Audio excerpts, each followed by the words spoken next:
Welcome to the deep dive.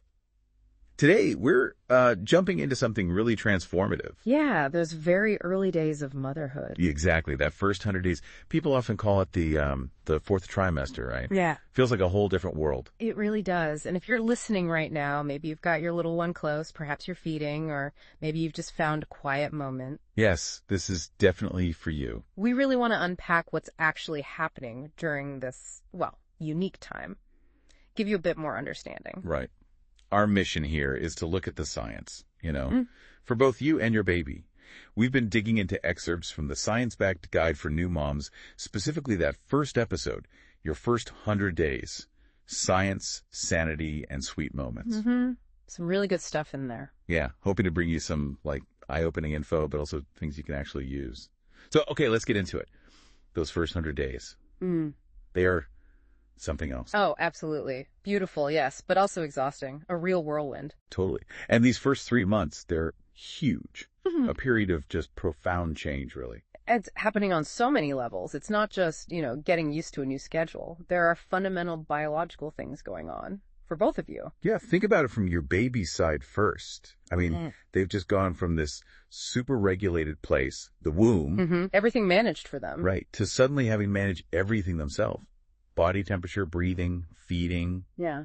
It's a massive adjustment for their little systems. It really is. And then mirroring that, there are these incredible neurological shifts happening in your brain as the mother. And it's not just like hormones or emotions, though those are part of it. Okay, tell us more about that. Well, there's research, like a study from 2016 in Nature Neuroscience, showing actual structural changes, like in the parts of the brain linked to empathy and making decisions. Wow, okay. Structural changes. Yeah. So that feeling some moms get, like, I feel different, or my brain feels different. It's real. Science actually supports that. Your brain is literally reshaping itself to help you tune in to your baby, to be the best caregiver possible. That's fascinating. Okay, so obviously a lot of focus goes to the baby, right? Comforting them, soothing them. Naturally. But the source material we looked at makes this really key point. The science of soothing. It's not just for the baby. It's absolutely vital for you, too. Oh, that's so important. Yes. We instinctively want to comfort our babies, and research from places like Harvard Medical School shows why that's so powerful. They talk about co-regulation. Co-regulation. Okay, what does that mean exactly? It basically means your calm state, your regulated nervous system, actually helps to regulate your baby's nervous system, which is still developing. Wow. So when you take those deep breaths or hum a little song or just hold your baby skin to skin. Exactly. Those aren't just sweet gestures. They are actively helping to build the baby's brain structure for feeling safe and secure, building trust. That's incredible. And it works both ways. It does. That's the beauty of it. The source had this great pro tip based on neuroscience, rhythmic activities, things like rocking, humming, even just walking gently around. These things lower cortisol, the stress hormone in both you and the baby. It's this amazing biological feedback loop. A shared calmness. I love that. Okay, so shifting gears a little. Modern motherhood. Technology often comes into the picture, doesn't it? It definitely does. And our source material touched on this too, not as a replacement for connection, of course. Right, not replacing instinct or that bond. No, but more as potential support. Smart tools that might help during this really intense period. So what kind of things are we talking about? Well, there are apps out there designed to help lighten the mental load. Like Huckleberry uses AI to help track sleep patterns, maybe help you figure out sleepy cues. Okay, I've heard of that one. Yeah, and Glow Baby for tracking feeds, diapers, milestones, just helps keep things organized, gives you an overview. And then things like Sound Sleeper, it uses AI for white noise that responds to the baby. Interesting. Responsive white noise. Yeah, lots of parents find it really helpful for soothing. But again, the source was clear. Let me guess, they're tools, not replacements. Exactly. They're there to assist, maybe free up some brain space, because let's be honest, your mental load is huge right now. They support your intuition. They don't substitute for it. It's about finding what works for you. Finding a balance. Okay. Hi. That makes sense. Now, something else that comes up a lot and feels almost universal is guilt. Oh, mom guilt. Yes, it's a constant companion for so many new mothers, isn't it? That feeling of, am I doing enough? Is this right? Am I messing up? Totally. Yeah. It's relentless sometimes. So what does the science or maybe experienced wisdom say about that? Well, our source brought up a really helpful concept. Good enough parenting. This idea comes from a pediatrician and psychoanalyst named Dr. Donald Winnicott. Good enough parenting. Okay, sounds less pressure-filled than perfect parenting. Exactly, and that's the point. Winnicott argued that striving for perfection isn't actually the best thing for a child's development, being good enough.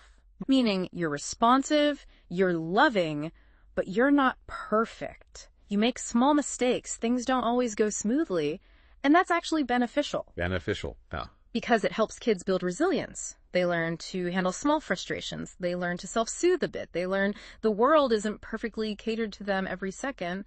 It helps them adapt. So those moments when you feel like you dropped the ball Yeah. or didn't handle something perfectly. According to this view, those moments are actually part of helping your child grow strong and adaptable. Your loving presence, even if imperfect, it's what they need. The source called it imperfect love, which I thought was lovely. Imperfect love is sufficient. That's actually really reassuring. Isn't it? It shifts the focus away from some impossible ideal towards just being present and loving, which leads us nicely into some practical takeaways. Yeah, let's get practical. What are some science-backed things you can actually do? Okay, 3 purposeful practices from the source. First one, make eye contact when you're feeding your baby. Seems simple. Simple, but powerful. That direct gaze, that connection, it actually boosts their social and emotional brain development. Wow. Okay, eye contact during feeds. Got it. What's next? Number 2, narrate your day. Just talk to your baby about what you're doing. Okay, now mommy's making some tea.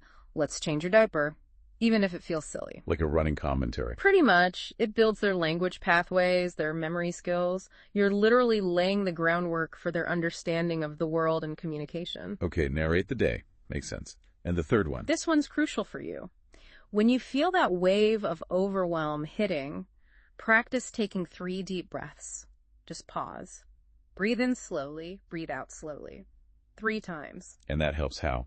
The source explains it helps reset your nervous system. Like hitting a mini reset button, gives you a moment of calm, helps you get grounded again amidst the chaos sometimes. 3 deep breaths. Okay, I can remember that. Eye contact, narrate, breathe. Exactly. And maybe a little mantra to hold on to this week, also from the source. My baby doesn't need a perfect mom, just a present one. That's good. Just a present one. I like that a lot. Well, thank you for joining us on this deep dive today. Yes, thank you for listening.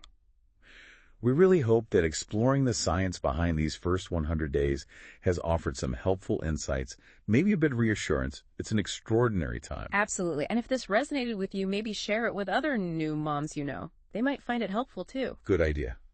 And just a heads up, our next deep dive will be tackling another big topic, the science of sleep, baby patterns, and mom sanity. Oh, that'll be a popular one. Until then, really, please be kind to yourself. Be patient. You're navigating something huge. You really are. And remember what we said, what the source reminds us? You're doing better than you think. Definitely. Take care.